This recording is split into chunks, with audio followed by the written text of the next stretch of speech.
Assalamualaikum warahmatullahi wabarakatuh. Nah, pada video kali ini kami akan membawakan materi tentang mata kuliah sistem operasi dengan judul materi yakni manajemen proses. Sebelum kita melangkah memasuki materi, kami akan memperkenalkan siapa saja nama-nama anggota kelompok kami. Dengan saya sendiri atas nama Rahmatia, dan di sebelah kanan saya atas nama Risba, serta di sebelah kiri saya atas nama Rahmaningsi. Nah, itulah perkenalan singkat tentang nama anggota kelompok kami. Nah, selanjutnya, mari kita bersama-sama menyimak materi ini. Kami akan membahas materi tentang manajemen proses. Ada 8 pokok pembahasan manajemen proses. Yang pertama yaitu definisi manajemen proses. Yang kedua, konsep dasar. Yang ketiga, status proses. Yang keempat, proses kontrol blok. Yang kelima, penjadwalan proses. Yang keenam, operasi pada proses. Yang ketujuh, pembuatan proses. Dan yang kedelapan itu, tahap-tahap penciptaan proses. Sekarang kita akan masuk pada materi pertama mengenai tentang definisi manajemen proses. Apa itu manajemen proses? Nah, manajemen proses merupakan konsep pokok di sistem operasi. Adapun definisi proses yaitu yang pertama merupakan konsep pokok dalam sistem operasi, sehingga masalah manajemen proses adalah masalah utama dalam perancangan sistem operasi. Yang kedua, proses adalah program yang sedang dieksekusi. Yang ketiga, proses adalah unit kerja terkecil yang secara individu memiliki sumber daya dan dijadwalkan oleh sistem operasi. Adapun definisi program, yaitu program adalah kumpulan instruksi yang ditulis ke dalam bahasa yang dimengerti oleh sistem operasi. Nah, apa itu sistem operasi?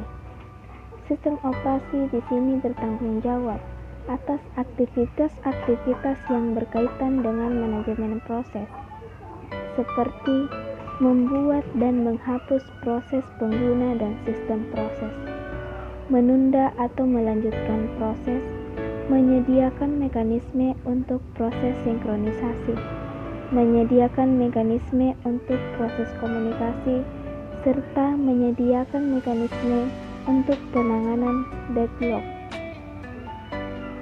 Nah, sekarang kita masuk pada materi kedua, yaitu mengenai tentang konsep dasar.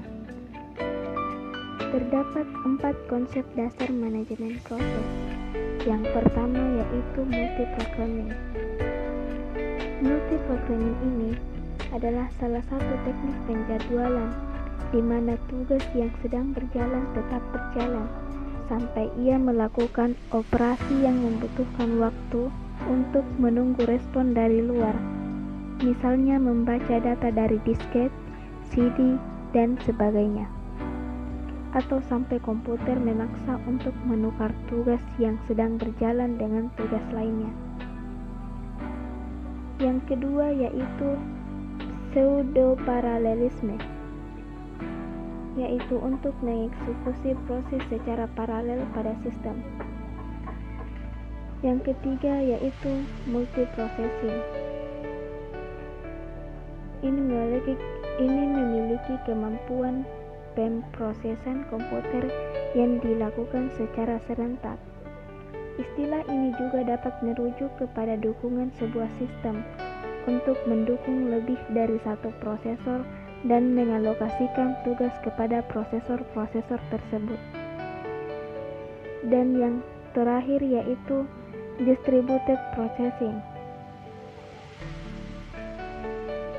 yaitu mengerjakan semua proses pengolahan data secara bersama antara komputer pusat dengan beberapa komputer yang lebih kecil dan saling dihubungkan melalui jalur komunikasi.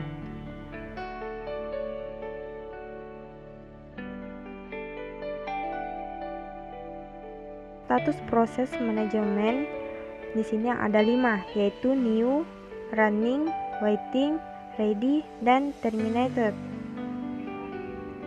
Oke, yang pertama new.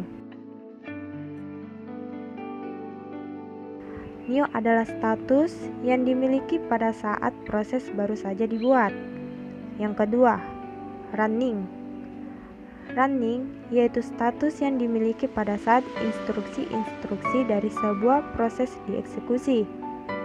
Untuk yang ketiga, waiting, yaitu status yang dimiliki pada saat proses menunggu suatu event seperti penyelesaian input-output atau penerima signal. Yang untuk selanjutnya, ready, yaitu status yang dimiliki pada saat proses siap dieksekusi oleh prosesor. Untuk yang kelima, terminated, yaitu status yang dimiliki pada saat proses telah selesai dieksekusi. Materi keempat yaitu proses control block. Di sini saya akan menjelaskan 7 proses yang spesifik. Yang pertama, keadaan proses. Keadaan proses biasanya ada new, ready, running, waiting, halted, dan juga banyak lagi. Yang kedua, program counter. Biasanya program counter mengindikasikan address dari perintah selanjutnya untuk menjalankan proses ini. Selanjutnya, CPU register. Register biasanya bervariasi dalam jumlah dan jenis, tergantung pada rancangan komputer tersebut. Selanjutnya, register. Register tersebut termasuk akumulator, index register, start pointer, general purpose register. Biasanya juga ditambahkan oleh kode information pada kondisi apapun, beserta dengan program counter atau keadaan status informasi yang harus disimpan ketika gangguan terjadi untuk memungkinkan proses tersebut berjalan atau bekerja dengan benar. Selanjutnya, informasi manajemen memori. Informasi ini dapat termasuk suatu informasi sebagai nilai dari dasar dan batas register, tabel page atau halaman, atau tabel segmen, tergantung sih pada sistem memori yang digunakan oleh sistem operasi itu tersendiri. Selanjutnya, informasi percatatan. Informasi ini termasuk jumlah dari CPU dan waktu real yang digunakan, batas waktu, jumlah akun, jumlah job, dan proses, dan banyak lagi. Selanjutnya, PCB. PCB hanya digunakan sebagai tempat penyimpanan atau gudang untuk informasi apapun yang dapat bervariasi dari proses ke proses. Selanjutnya, materi kelima, penjadwalan proses. Tujuan dari multiprogramming adalah untuk memiliki sejumlah proses yang berjalan pada sepanjang waktu untuk memaksimalkan penggunaan CPU. Tujuan dari pembagian waktu adalah untuk mengganti CPU, di antaranya proses-proses yang begitu sering sehingga penggunaan dapat berinteraksi dengan setiap program sambil CPU bekerja juga. Untuk sistem uniprosesor, tidak akan lebih dari satu proses berjalan. Jika ada proses yang lebih dari itu, yang lainnya akan harus menunggu sampai CPU bebas dan dapat dijadwalkan kembali. Pada materi ke-6, di sini kami akan membahas mengenai operasi pada proses. Sistem operasi dalam mengelola proses dapat melakukan operasi-operasi terhadap proses. Adapun operasi tersebut adalah yang pertama, penciptaan proses. Yang kedua, penghancuran atau terminasi proses. Yang ketiga, penundaan proses. Yang keempat, pelanjutan kembali proses. Yang kelima, pengubahan prioritas proses. Yang keenam, membangunkan proses. Yang ketujuh, memblok proses. Yang kedelapan, menjadwalkan proses. Dan yang terakhir, memungkinkan proses berkomunikasi dengan proses lain.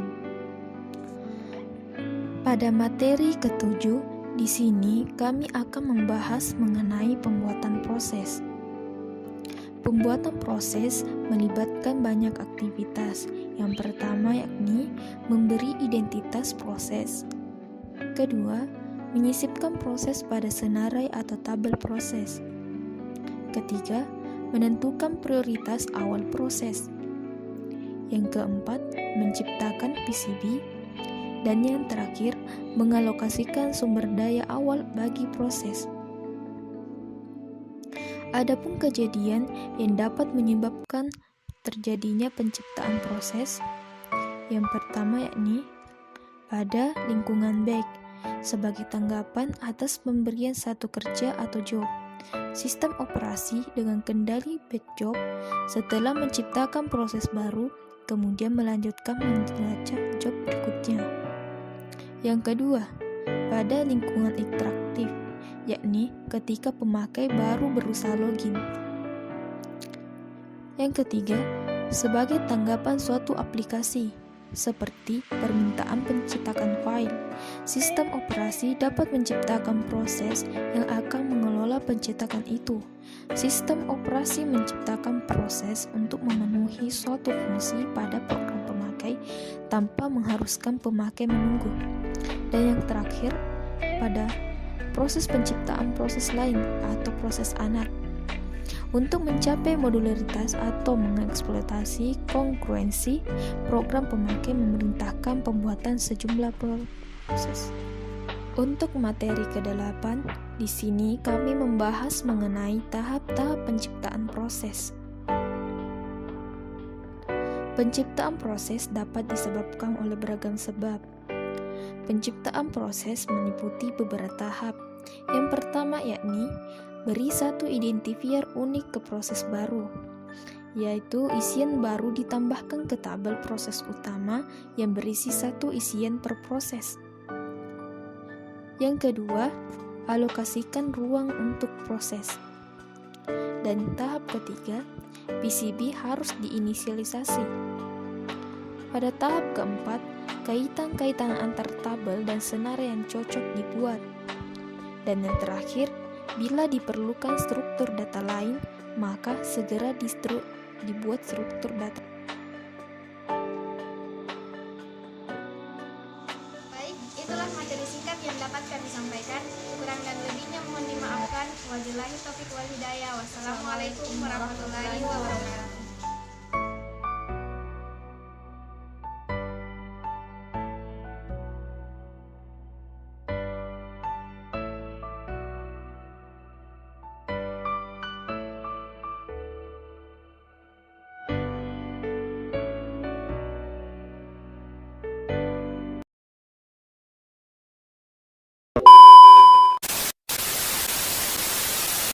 Kurang dan lebihnya mohon dimaafkan.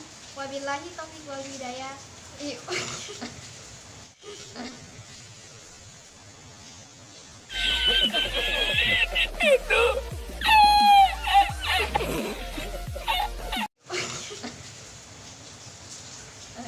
Ya.